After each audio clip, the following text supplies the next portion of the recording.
Mari kita lanjutkan cerita sebelumnya. Bab 897. Setelah menelepon Stefan, Olivia juga memberi tahu kakaknya. Malam ini dia akan kembali ke Lotus Residence dulu.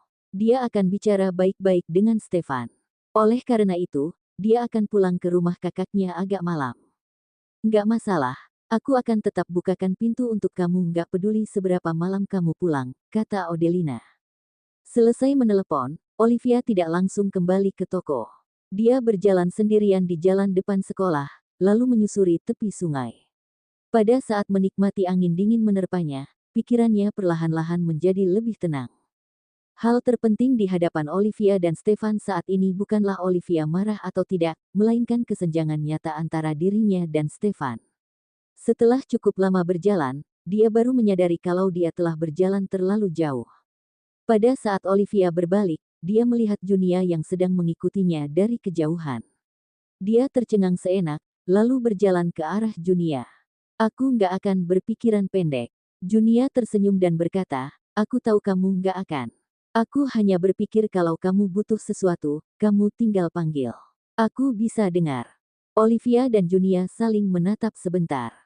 Tiba-tiba Olivia memeluk sahabatnya itu dan berkata dengan penuh terima kasih, Junia, aku sangat beruntung bisa punya sahabat seperti kamu. Aku juga beruntung bisa jadi sahabat kamu. Junia menepuk punggung Olivia, lalu melepaskan pelukannya. Setelah itu, mereka berjalan berdampingan kembali ke toko. Sambil berjalan, Junia bertanya, mau makan dulu baru pulang. Aku suruh Stefan datang untuk jemput aku. Olivia memberikan jawaban yang tidak relevan.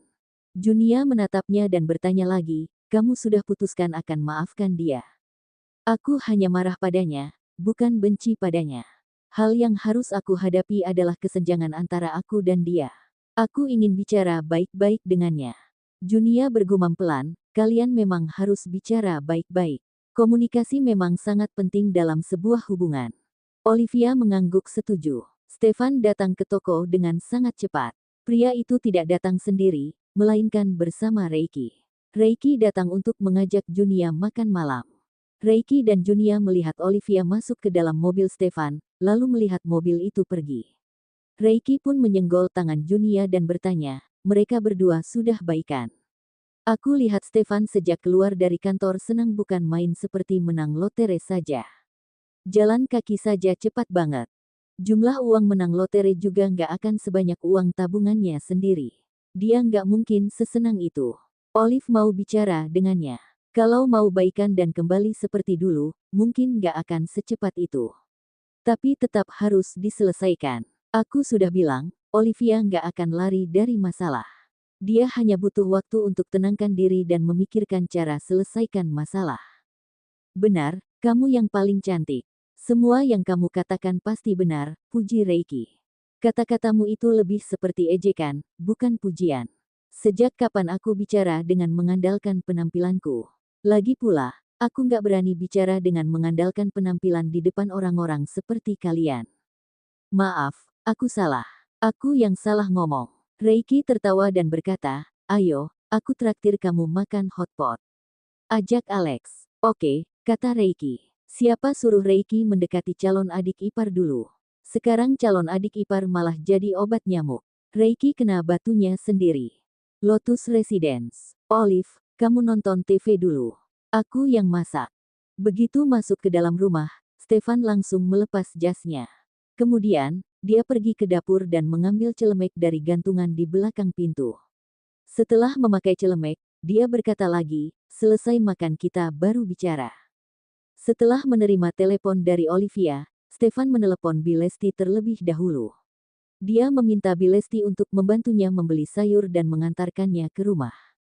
Namun, dia tidak meminta Bilesti memasak. Dia akan melakukannya sendiri. Olivia tidak mengatakan apa-apa. Dia diam-diam berjalan ke balkon, ingin menyiram bunga-bunga di sana. Stefan tiba-tiba bergegas keluar dari dapur dan mengingatkan Olivia dengan gugup, Olive, tanganmu jangan kena air, nanti bisa infeksi. Bab 898. Olivia memegang pot bunga di tangan kanannya. Pada saat dia menoleh untuk melihat Stefan, dia mengangkat pot bunga di tangan kanannya. Maksudnya dia bisa menggunakan tangan kanannya. Yang terluka hanya tangan kirinya. Kerja pakai satu tangan pasti capek. Aku sudah minta Bilesti rawat bunga-bunga ini dengan baik. Kamu nggak usah khawatir. Stefan tetap mengambil pot bunga dari tangan Olivia. Dia tidak membiarkan Olivia menyirami bunga. Dia menarik Olivia dan menyuruhnya duduk di kursi ayun.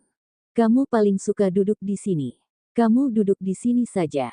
Aku masuk ambil jaket dulu untuk kamu, ujar Stefan. Aku nggak dingin. Namun, Stefan seolah tidak mendengar apa yang Olivia katakan. Dia tetap pergi ke dalam dan mengambil jaket untuk Olivia. Dia meminta Olivia untuk memakai jaket itu, tapi Olivia tidak mau. Stefan pun meminta Olivia menutupi kakinya dengan jaket. Dengan begitu, dia tidak akan merasa kedinginan duduk di kursi ayun. Aku masak dulu. Kalau ada apa-apa panggil saja aku. Tanganmu ini jangan kena air, ya.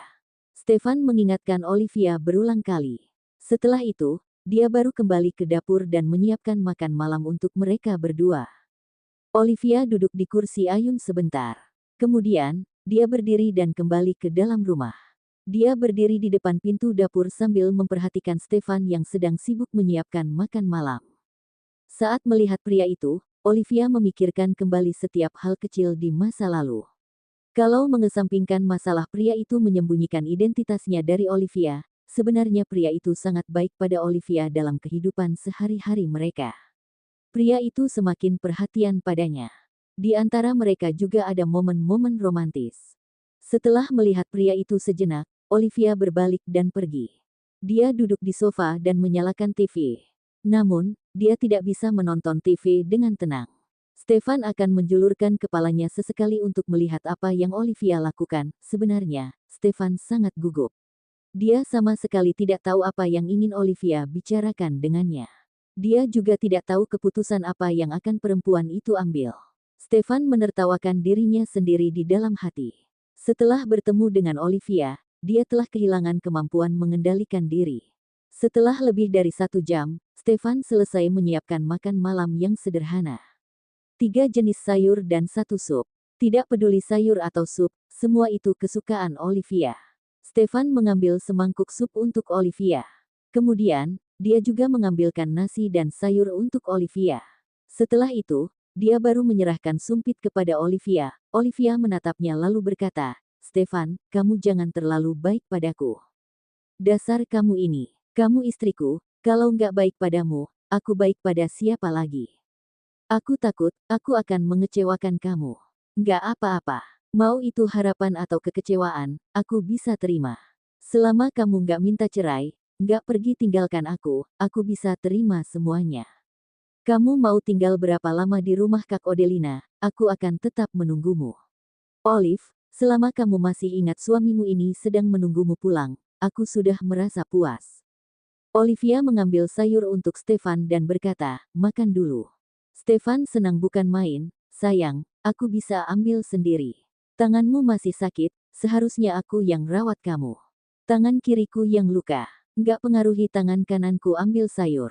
Cepat makan. Sejak pulang sudah sibuk begitu lama. Harus makan lebih banyak." Sambil berkata, Olivia mengambil sayur lagi untuk Stefan. Sementara itu, Stefan gugup setengah mati. Semakin Olivia baik padanya, dia justru merasa semakin gugup dan takut. Entah lubang besar apa yang sedang menunggunya. Selesai makan, tentu saja Stefan yang membereskan meja makan. Dia sengaja mengulur-ulur waktu. Dia menghabiskan 1 jam lagi di dapur. Setelah itu, dia baru duduk di hadapan Olivia. Stefan seperti siswa SD yang duduk serius di dalam kelas. Dia pun bertanya, "Olive, aku sudah siap mental. Kamu katakan saja. Aku hanya ingin bicara denganmu. Kalau kamu ngomong seperti itu, kedengarannya seperti kamu mau dihukum pancung saja," kata Olivia. Stefan menatap Olivia dengan lekat dan berkata dengan suara berat, "Bagiku, momen ini memang seperti mau dihukum pancung." Bab 899. Sewaktu baru tahu kamu bohong padaku, aku sangat marah, lupakan saja, kita nggak bahas ini dulu. Lihat tampangmu ini, rasanya rambutmu itu sudah berdiri tegak. Aku masih marah, hati pun belum tenang. Tapi satu persatu orang datang cari aku untuk wakili kamu minta maaf, bujuk aku untuk maafkan kamu. Sahabat Olivia yang selalu berpihak padanya sekalipun juga ikut membicarakan hal baik tentang Stefan. Olive, kamu berhak marah. Aku yang salah.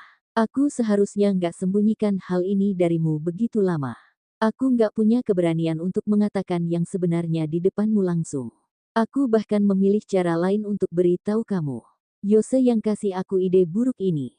Stefan sendiri yang meminta saran pada Yose. Sekarang dia malah balik menyalahkan pria itu. Entah apa reaksi Yose kalau mendengar perkataan Stefan barusan. Olivia terdiam sejenak lalu berkata, inti dari permasalahan ini yaitu kamu nggak cukup percaya padaku. Olive, aku akui dulu aku memang nggak percaya padamu. Aku mewaspadai kamu karena merasa kamu hanya mengincar uangku. Tapi sekarang aku sudah benar-benar percaya padamu. Olivia terdiam lagi. Sesaat kemudian, dia mendongakkan kepala dan menatap mata Stefan. Dia terlihat seperti sedang ragu-ragu, tapi dia juga seperti sudah mengambil keputusan. Dia pun berkata pada Stefan, "Stefan, kita buat perjanjian baru boleh, enggak?" Tanpa menunggu Stefan bicara, Olivia terus berbicara sendiri, "Setelah tahu identitas aslimu, marah adalah masalah nomor 2. Aku lebih harus mempertimbangkan kesenjangan nyata di antara kita. Kamu adalah tuan muda keluarga Aditama, seorang miliarder dari keluarga konglomerat. Sedangkan aku hanya perempuan biasa yang gak punya orang tua dan punya keluarga tukang peras di kampung halaman. Aku juga gak punya kemampuan apa-apa. Aku merasa gak cocok untuk kamu dalam segala aspek." Olivia. Stefan memotong perkataan Olivia dengan suara dan raut wajah serius. Kemudian, dia berkata dengan tegas, "Gak peduli apapun statusmu, aku tetap ingin kamu jadi istriku. Aku gak akan pernah meremehkan kamu. Selama aku merasa kita cocok, berarti kamu cocok. Jangan katakan hal-hal yang meremehkan dirimu sendiri." "Aku nggak bermaksud meremehkan diriku sendiri. Aku hanya mengatakan fakta." Olivia tidak pernah meremehkan dirinya sendiri. "Olivia, kamu nggak perlu harus punya kemampuan apa. Yang penting aku punya kemampuan. Aku bisa menghidupi keluarga kita. Aku bisa menghidupi kamu. Kedepannya aku juga bisa menghidupi anak-anak kita. Dengan penghasilan yang aku miliki, sekalipun kita punya anak sebanyak 1 tim sepak bola, aku tetap bisa menghidupi mereka. Kamu jangan beri tekanan pada dirimu sendiri. Aku nggak mau kamu sendiri yang menghidupi keluarga kita. Aku sama sekali nggak keberatan kamu tetap sama seperti sekarang." Stefan merasa uang yang dia hasilkan tidak akan pernah habis dibelanjakan. Cukup dia yang menghidupi keluarga. Olivia tidak perlu memiliki kemampuan apapun. Olivia juga tidak perlu cari uang untuk keperluan rumah. Olivia hanya harus tetap berada di sisi Stefan dan tidak mengungkit soal perceraian. "Olive, kamu mungkin nggak tahu. Setiap orang di keluarga kita akan terima sejumlah uang saku dari obligasi keluarga setiap bulan. Kamu adalah istriku. Kamu akan terima uang saku sebanyak 1,2 miliar setiap bulan. Uang itu hanya uang saku dari obligasi keluarga, setiap bulan aku juga akan kasih kamu uang saku. Nenek dan mamaku juga akan pasti kasih kamu uang saku. Kamu sama sekali nggak perlu khawatir soal uang." Usai berkata, Stefan mengeluarkan dompetnya. Kemudian, dia mengeluarkan selembar kartu hitam dari dompetnya. Dia pun meletakkan kartu hitam itu di depan Olivia. "Kamu yang punya kekuasaan tertinggi dalam keluarga kecil kita. Semua keputusan ada di tanganmu. Ini kartuku, kamu simpan saja. Pakai saja sesukamu. Pokoknya, selama ada aku, kamu nggak perlu khawatir soal uang." Olivia melihat kartu hitam itu, lalu menatap Stefan. Apakah Stefan mengira Olivia hanya khawatir tentang uang? "Stefan, seandainya pernikahan kita berlanjut, kamu ingin aku jadi seperti burung dalam sangkar emas, atau ingin aku berdiri di sampingmu dan terus berjalan bersamamu?" Stefan menatap Olivia dalam diam. Bab 900. "Stefan, maksud aku tolong beri aku waktu. Aku akan coba lihat apakah aku bisa berbaur dengan duniamu. Kalau aku nggak bisa berbaur, aku juga nggak mau paksakan diri. Kamu juga jangan paksa aku. Pernikahan yang nggak setara sulit untuk dipertahankan. Sekarang boleh dibilang kamu baru saja jatuh cinta padaku belum lama. Kamu sedang sayang-sayangnya. Jadi kamu pasti mengira kamu bisa tolerir segalanya tentang aku. Nggak peduli siapapun aku, kamu nggak peduli." Setelah waktu berlalu lama, kamu akan merasa aku nggak bisa bantu kamu apa-apa. Kita juga nggak punya topik pembicaraan yang sama. Kamu bicara soal keuangan, saham, investasi. Aku sama sekali nggak tahu apa-apa soal itu semua. Pada saat kamu bawa aku acara kumpul-kumpul dengan temanmu, istri teman-temanmu bisa nimbrung obrolan kalian. Apa yang bisa aku bicarakan dengan kalian? Tanya kalian makan lauk apa, sup apa hari ini. Kemudian, kamu akan merasa aku mempermalukan kamu, merasa aku nggak sebaik istri teman-temanmu. Karena mereka berasal dari keluarga yang sederajat. Mereka berada di level yang sama, dari lingkungan yang sama, jadi punya banyak pandangan, wawasan dan topik pembicaraan yang sama. Kamu bisa bilang selama ada kamu, nggak akan ada yang berani ganggu aku. Tapi aku akan merasa minder. Aku nggak ingin jadi burung dalam sangkar emasmu. Aku ingin jadi perempuan yang bisa terus berjalan berdampingan denganmu. Tapi titik awalmu terlalu tinggi. Aku nggak bisa menyusulmu. Jadi, aku rasa kita harus mulai dari awal lagi. Kamu beri aku kesempatan untuk mencoba, raut wajah Stefan tampak gelap. Kenapa kamu begitu peduli dengan pandangan orang lain terhadap kamu?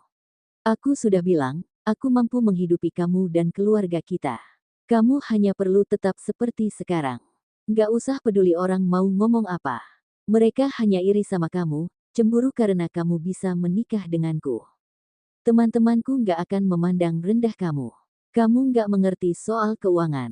Saat acara kumpul-kumpul, aku akan ingatkan mereka untuk nggak membicarakan hal-hal itu di depanmu. Kita hanya bicarakan hal-hal yang terjadi di rumah. Kita bicarakan soal makanan, minuman, hiburan, dan sebagainya. Oke, aku bisa menyesuaikan diriku denganmu dalam segala hal. Olive, aku tahu kegagalan dalam pernikahan kakakmu berdampak besar padamu. Kamu takut aku akan jadi Beatrice jingan seperti Roni, kan? Jangan khawatir, aku janji aku nggak akan pernah jadi seperti dia. Sekalipun kamu jadi gemuk seperti kakakmu kelak, perasaanku nggak akan pernah berubah. Aku mencintai kamu. Aku bisa terima dan tolerir semua kelebihan dan kekuranganmu. Kamu mau buat perjanjian baru apa denganku? Kalau kamu nggak bisa beradaptasi dengan lingkunganku, kamu akan akhiri pernikahan ini. Kamu sedang menyamar. Kamu ingin tinggalkan aku. Kamu masih marah soal aku bohong padamu. Olivia berulang kali ingin meluapkan marah, tapi dia tetap bersabar. Dia terus memberitahu dirinya sendiri untuk sabar dan sabar. Sifat dominasi dan keras kepala Stefan tidak dapat diubah hanya 1-2 kata darinya. Stefan tidak terlalu banyak berpikir. Dia hanya tahu dia adalah tuan muda keluarga Aditama. Selama ada dia, Olivia bisa melakukan apa saja di kota Mambera. Dia hanya tahu dia punya banyak uang. Dia bisa menghidupi Olivia, menghidupi keluarga kecil mereka. Olivia hanya perlu menjadi istrinya. Tidak perlu menghiraukan yang lainnya. Dengan kata lain, Stefan benar-benar menjadikan Olivia sebagai burung dalam sangkar emas. Olivia juga mengakui kalau kegagalan pernikahan kakaknya telah memberikan dampak besar baginya. Roni dan Odelina saling kenal selama 12 tahun. Keduanya berpacaran selama 7 tahun dan menikah selama 3 tahun lebih. Waktu yang mereka lalui bersama jauh lebih lama daripada Olivia dan Stefan. Apakah dulu Roni memperlakukan Odelina dengan baik? Boleh dibilang, apa yang Stefan katakan pada Olivia sekarang juga pernah Roni katakan pada Odelina dulunya. Roni mengatakan kalau dia bisa menghidupi Odelina, bisa menghidupi keluarga kecil mereka. Hasilnya, di hari pernikahan mereka saling mengucap janji akan langgeng sampai tua, akan selalu bersama selamanya. Belum 7 tahun usia pernikahan mereka, pernikahan itu sudah berakhir dengan perceraian. Bab 901. Olivia juga mengakui keluarga suaminya sangat baik, mereka semua sangat terdidik. Akan tetapi, dia tahu ibu mertuanya tidak terlalu menyukainya. Jangan kira dia tidak bisa merasakannya. Untuk saat ini Olivia dan ibu mertuanya jarang menghabiskan waktu bersama, tidak ada konflik di antara mereka. Begitu mereka menghabiskan waktu bersama lebih banyak kelak, apakah dirinya akan jadi seperti tantenya dulu? Oleh karena itu, Olivia ingin mendapat pengakuan dari mertuanya. Stefan, kita bicarakan sampai di sini dulu. Sudah malam, kamu cepat istirahat. Aku pergi dulu. Olivia menahan luapan amarahnya. Dia tidak bertengkar dengan Stefan, juga tidak berusaha membujuk pria itu. Stefan tidak bisa mengerti apa yang dia inginkan. Rasanya sia-sia melanjutkan pembicaraan ini. Olivia pun merasakan ketidakberdayaan. Olivia merasa jika pembicaraan ini diteruskan, mereka berdua pasti akan bertengkar. Bahkan pertengkaran mereka akan semakin parah. Hal itu hanya akan memperburuk hubungan mereka. Dia datang ke sini untuk menyelesaikan masalah, bukan untuk bertengkar dengan Stefan. Stefan berdiri dan mencekal tangan Olivia, lalu berkata dengan suara berat, "Olivia, aku nggak akan buat perjanjian baru denganmu. Kita sudah menikah secara sah. Kita tetap pasangan suami istri selamanya. Ya sudah kalau kamu nggak mau buat perjanjian. Kamu harus istirahat lebih awal," kata Olivia. Perempuan itu ingin melepaskan tangan Stefan. Namun, tangan pria itu sangat kuat. Olivia masih bisa bergerak bebas dengan satu tangan. Hanya saja, dia tidak cukup kuat. Oleh karena itu, dia masih tidak bisa melepaskan tangannya dari tangan Stefan. Stefan melihat sikap Olivia acuh tak acuh. Dia pun merasa Olivia sama sekali tidak menganggap serius kata-katanya. Olivia masih ingin melakukan seperti keinginannya sendiri. Stefan merasa marah. Hanya saja, api amarahnya seketika padam ketika dia melihat tangan kiri Olivia yang terluka. Olivia terluka karena sikap Stefan yang buruk. Hal itu mempengaruhi Olivia, sehingga perempuan itu terluka. Olivia yang terluka, tapi Stefan yang merasakan sakitnya. Mereka berdua memiliki pandangan yang berbeda dalam suatu masalah. Pada saat Stefan tidak bisa membujuk Olivia, Olivia juga tidak bisa membujuknya. Stefan tidak ingin marah. Daripada membuat istrinya terluka lagi nanti. "Olive, malam ini jangan ke rumah Kak Odelina, oke? Kamu lihat, sudah semalam ini. Kak Odelina sudah sibuk seharian, dia juga pasti capek banget. Biarkan Kak Odelina dan Russell istirahat lebih awal." Stefan tidak ingin membiarkan Olivia pergi. Dia ingin Olivia tetap bersamanya malam ini. Sekalipun dia tidak bisa tidur seranjang dengan Olivia, setidaknya mereka masih tinggal di bawah atap yang sama. Dengan begitu, Stefan baru merasa tenang dan lega. Stefan merasa Olivia tidak bisa memberinya rasa aman. Sedangkan Olivia merasa Stefan tidak bisa mempercayainya. "Tenang saja. Besok pagi abis sarapan, aku langsung antar kamu kembali ke tempat Kak Odelina. Aku nggak akan perlakukan kamu seperti sebelumnya." "Olive, saat itu aku takut. Aku seperti menggila, makanya aku bisa melakukan hal seperti itu padamu. Tolong maafkan aku yang terlalu impulsif, oke? Aku sudah bilang ke Kak Odelina kalau aku akan pulang. Stefan, aku mau pulang. Tolong lepaskan tanganmu." Olivia menatap Stefan. Ada sikap keras kepala yang tersembunyi dalam ketenangan perempuan itu. Stefan mengatupkan bibirnya dan menatap Olivia lama sekali. Pada akhirnya, dia melepaskan tangan Olivia. "Aku antar kamu." Stefan mengambil kunci mobilnya. Olivia tidak menolak. Dia takut penolakan berulang kali akan memancing emosi pria itu. Akibatnya, kerugian yang dia alami justru lebih besar. Mereka berdua keluar dari rumah dan turun dengan lift dalam diam. Tidak ada yang berbicara. Setelah sampai di bawah, Stefan memilih untuk membawa mobil biasa. Olivia terbiasa duduk di mobil itu. Olivia pun tidak mengatakan apa-apa. Pada saat dia duduk di dalam mobil, dia hanya merasa dirinya bodoh dan konyol. Dia mengira mengendarai mobil seharga ratusan juta berarti orang itu hanya orang biasa. Dia sama sekali tidak menyangka Stefan mengganti mobilnya dengan mobil biasa hanya untuk menyembunyikan identitasnya dari Olivia. Tidak hanya Stefan, nenek bahkan adik-adik Stefan lainnya. Siapa di antara mereka yang tidak memakai mobil biasa ketika mereka muncul di depan Olivia? Bahkan itu semua mobil baru. Olivia memiringkan kepalanya untuk melihat pemandangan malam di luar jendela mobil. Dia berusaha untuk tidak memikirkan fakta Stefan dan seluruh keluarganya bersatu untuk membohonginya. Mobil Stefan melaju dengan kecepatan yang sangat lambat. Dia merasa dengan begitu, dia bisa menghabiskan lebih banyak waktu bersama dengan Olivia. Bab 902. Akan tetapi, tidak peduli seberapa lambat mobil itu. Sesaat kemudian, mereka pun tiba di rumah kontrakan Odelina. Pada saat Odelina menyewa rumah, dia tidak ingin tinggal terlalu jauh dari adiknya. Oleh karena itu, dia mencari rumah yang tidak jauh dari Lotus Residence. Stefan menghentikan mobilnya. Matanya menatap lurus ke depan tanpa mengucapkan sepatah kata pun. "Aku sudah sampai." Olivia membuka pintu mobil sendiri. Setelah berkata kepada Stefan, dia pun keluar dari mobil. Aku antar kamu ke atas, kata Stefan tiba-tiba. Nggak usah. Kamu pulang saja, hati-hati di jalan. Besok istirahat baik-baik di rumah. Kamu terlihat kurang sehat. Stefan menatap Olivia dengan mata hitamnya, lalu bertanya dengan suara serak, Olive, kamu masih peduli padaku, kan? Stefan ingin menarik tangan Olivia. Namun, perempuan itu sudah berbalik dan berjalan ke dalam gedung. Sedangkan Stefan hanya berdiri di depan pintu dan melihatnya naik ke atas. Pada akhirnya, dia tidak mengantar Olivia. Stefan juga memiliki harga diri. Dia telah mengalah beberapa kali, tapi Olivia selalu menolaknya. Setelah cukup lama, Stefan baru kembali ke mobilnya. Dia pun menelepon Reiki dan Daniel, lalu mengajak mereka pergi ke No Limit untuk minum. Selesai menelepon kedua sahabatnya, Stefan langsung pergi ke No Limit. Reiki dan Daniel sampai lebih dulu di sana. Mereka berdua sudah masuk ke ruang VIP, memesan minuman dan menunggu kedatangan Stefan. Begitu Stefan tiba, dia melihat kedua sahabatnya memesan 2 lusin bir.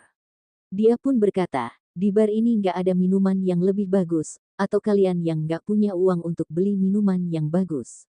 Kenapa minum bir? Kalau mau minum, harus minum yang alkoholnya tinggi, dong.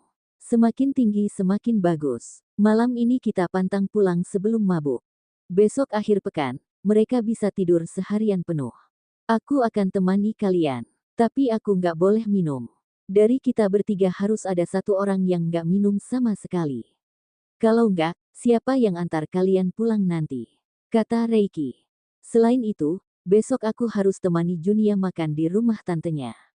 Aku nggak boleh minum, apalagi mabuk. Daniel menyenggol tangan Reiki, lalu bertanya dengan penasaran, hubungan kamu dan Junia sudah sampai bertemu orang tuanya. Cepat juga, ya. Aku juga ingin cepat-cepat, tapi Junia malah suka pelan-pelan saja. Tantenya cari pasangan kencan buta lagi untuknya. Katanya si eksekutif di Pratama Group. Jadi tantenya suruh Junia ke rumahnya untuk makan bersama. Sudah pasti dia mau jodohkan Junia dengan pria itu, ujar Reiki. Kemudian, Reiki menambahkan lagi, ada juga orang yang berani rebut perempuan yang aku sukai. Aku harus lihat betapa hebatnya dia. Bisakah dia lebih baik dari aku? Reiki juga ingin memberitahu orang kalau dia sedang mengejar Junia. Daripada keluarga Santoso terus mengatur kencan buta untuk Junia. Daniel tertawa dan berkata, kalau begitu, hanya sedikit orang yang bisa kalahkan kamu. Pada akhirnya, Stefan tetap memesan beberapa botol minum yang kadar alkoholnya tinggi. Dia duduk di sofa dan mulai minum. Waktu kamu jemput istrimu, kamu masih senang bukan main. Apa yang terjadi? Masih belum terselesaikan juga. Sampai kamu harus lampiaskan dengan minum-minum begini. Stefan tidak mengatakan apa-apa. Dia hanya minum dalam diam. Daniel menemaninya minum 2 gelas. Sedangkan Reiki sama sekali tidak minum alkohol. Stefan, kalau kamu merasa tertekan, cerita saja sama kami. Aku mungkin nggak bisa bantu kamu analisis. Tapi ada Reiki. Reiki bisa bantu kamu, lebih baik daripada kamu gali jalan buntu sendiri. Daniel menghentikan Stefan yang hendak minum botol terakhir.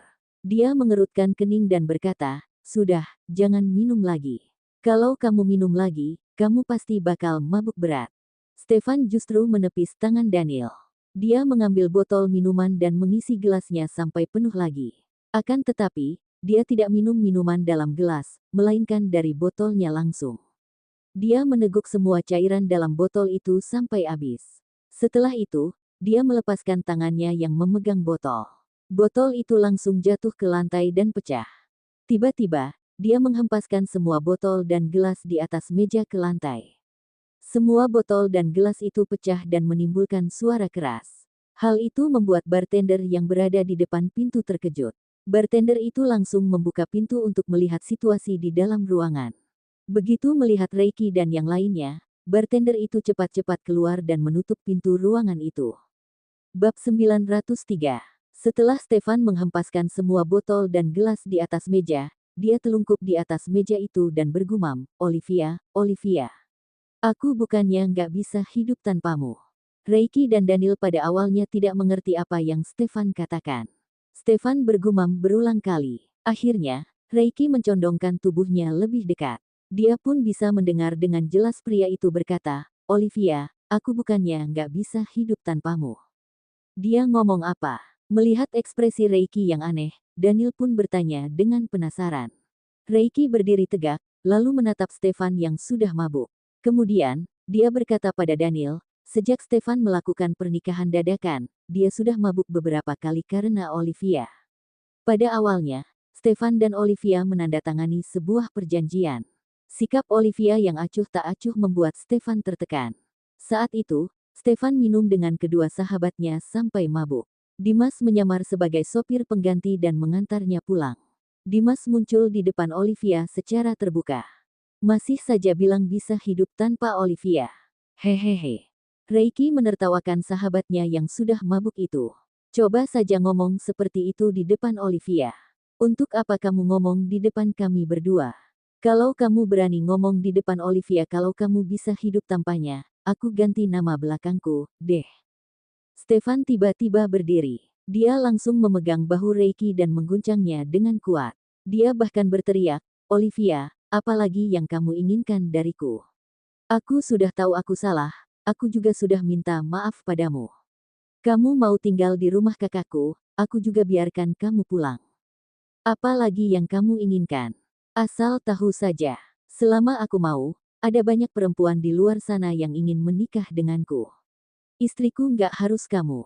Reiki sampai pusing karena diguncang seperti itu oleh Stefan.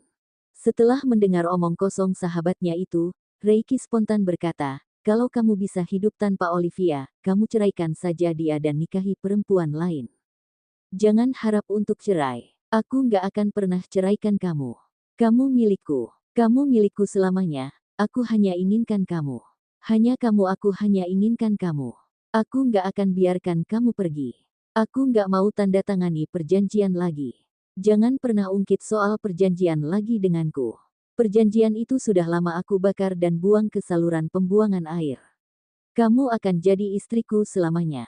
Setelah mengguncang tubuh Reiki dengan keras, Stefan jatuh kembali ke sofa seperti bola yang kempes. Dia bersandar di sofa dengan posisi miring dan mata yang terpejam. Namun, mulutnya masih bergumam, "Olivia. Olivia, aku akan menghidupi kamu. Aku bisa menghidupi kamu. Jangan tinggalkan aku. Aku hanya ingin kamu. Hanya kamu yang bisa jadi istriku. Milikku, kamu milikku." Suara gumaman Stefan semakin lama semakin kecil, sampai akhirnya tidak ada suara lagi. Stefan sudah tertidur. Sementara itu, Reiki dan Daniel hanya saling menatap satu sama lain. Reiki berkata dengan rasa syukur, "Untung saja dia nggak benar-benar anggap aku sebagai Olivia." "Kamu takut dia bakal cium kamu?" tanya Daniel. "Aku takut dia anggap aku sebagai Olivia, lalu dia cium dan paksa aku. Kamu nggak tahu betapa takutnya aku saat itu. Aku berpikir kalau dia paksa aku mau baring diam atau melawan." Daniel menatap Stefan dan berkata, "Dia bukan Stefan yang aku kenal lagi. Kamu jangan ngomong begitu. Tunggu kamu jatuh cinta dengan seorang perempuan, lalu bertengkar dengannya, kamu juga akan seperti dia. Mungkin saja kamu lebih gila darinya," tukas Reiki. "Perempuan yang bisa buat aku jatuh cinta masih belum lahir.